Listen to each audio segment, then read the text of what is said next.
Selamat pagi adik-adik. Selamat pagi, Bu. Apa kabar kalian hari ini? Baik, Bu. Apakah kalian sudah berdoa? Belum, Bu. Ya, Ibu minta salah satu dari kalian untuk memimpin doa. Silakan maju di depan. Marilah kita berdoa dalam nama Bapa, Dalam nama Bapa dan Putra dan Roh Kudus. Amin. terpujilah nama Yesus, Santa Maria dan Santo Yosef, Sampai selama-lamanya. Amin. dalam nama Bapa, Dalam nama Bapa dan Putra dan Roh Kudus. Amin. Ya, terima kasih Mei. Silakan duduk. Bu.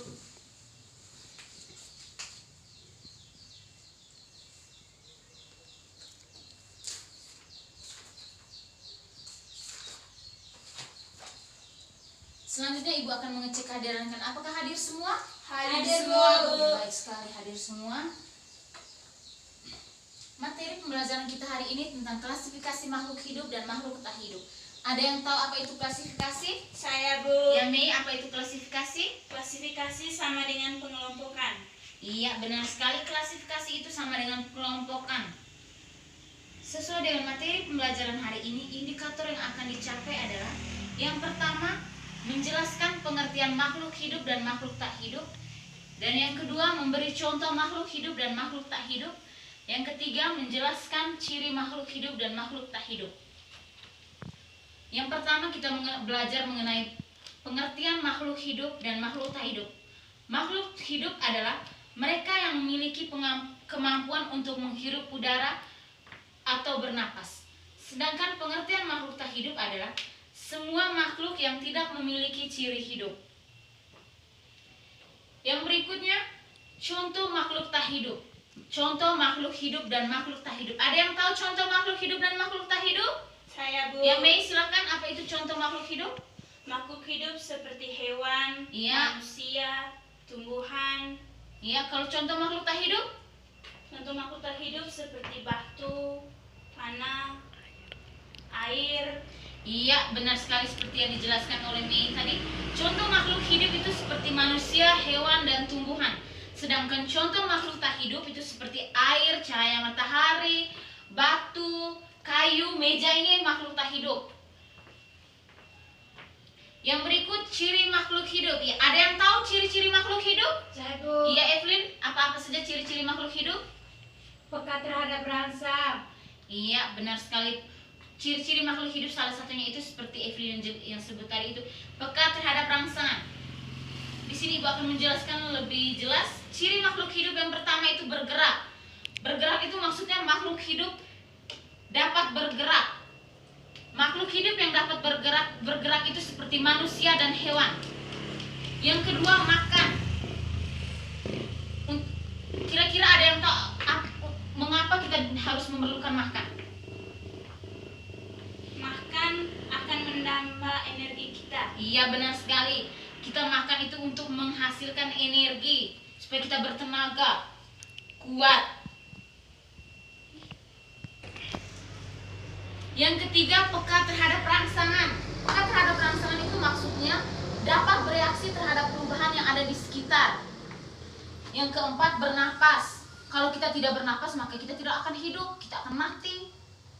Yang kelima, tumbuh. Semua makhluk hidup pasti mengalami pertumbuhan mulai dari yang kecil sampai yang besar.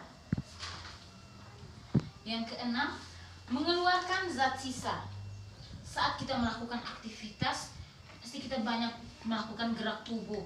Itu di situ kita akan mengeluarkan zat-zat sisa, mengeluarkan zat ekskresi misalnya seperti keringat. Yang ketujuh, berkembang biak. Dan yang kedelapan, beradaptasi. Contohnya beradaptasi di sini Ibu ambil itu contoh teratai yang memiliki daun yang lebar untuk mempercepat penguapan air di lingkungannya yang berair. Pernah lihat ini pohon teratai? Pernah, Bu. Iya.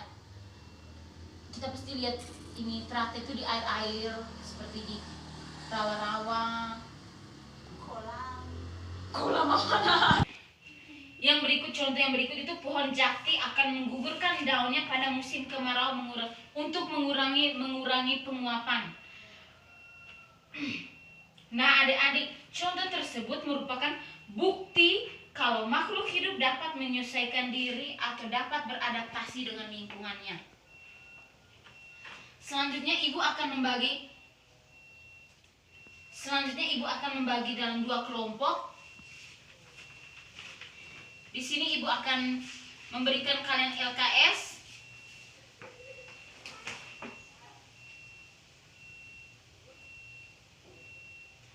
LKS ini berfungsi untuk kalian menulis klasifikasi makhluk hidup dan makhluk tak hidup.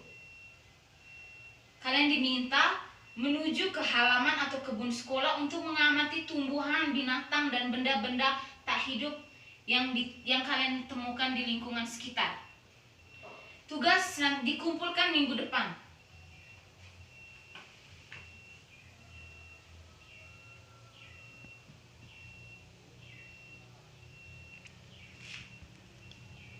Ya, silakan ambil LKS-nya, Mei dan Edwin.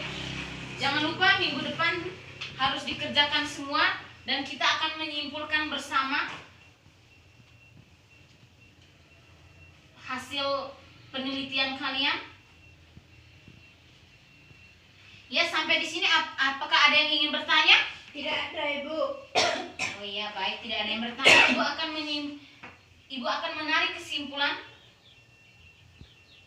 melalui ciri-ciri makhluk hidup yang telah dijabarkan di atas tadi. Dapat ditarik kesimpulan bahwa makhluk hidup adalah suatu organisme yang dapat mempertahankan dirinya dari berbagai perubahan lingkungan yang dapat berkembang biak untuk melestarikan jenisnya. Sampai di sini jika tidak ada pertanyaan, Ibu akhiri dulu materi pembelajaran kita. Ya, Ibu tutup materi pembelajaran kita hari ini dengan doa. Mei, silakan pimpin doa di depan. Marilah kita berdoa dalam nama Bapa, Putra dan Roh Kudus. Amin. Terpujilah nama Yesus, Santa Maria dan Santo Yosef. Sampai selama-lamanya. Amin. Dalam nama Bapa, Dalam nama Bapa dan Putra dan Roh Kudus. Amin. Ya, terima kasih Mei. Silakan. Ya, silakan kemas-kemas barang-barang kalian.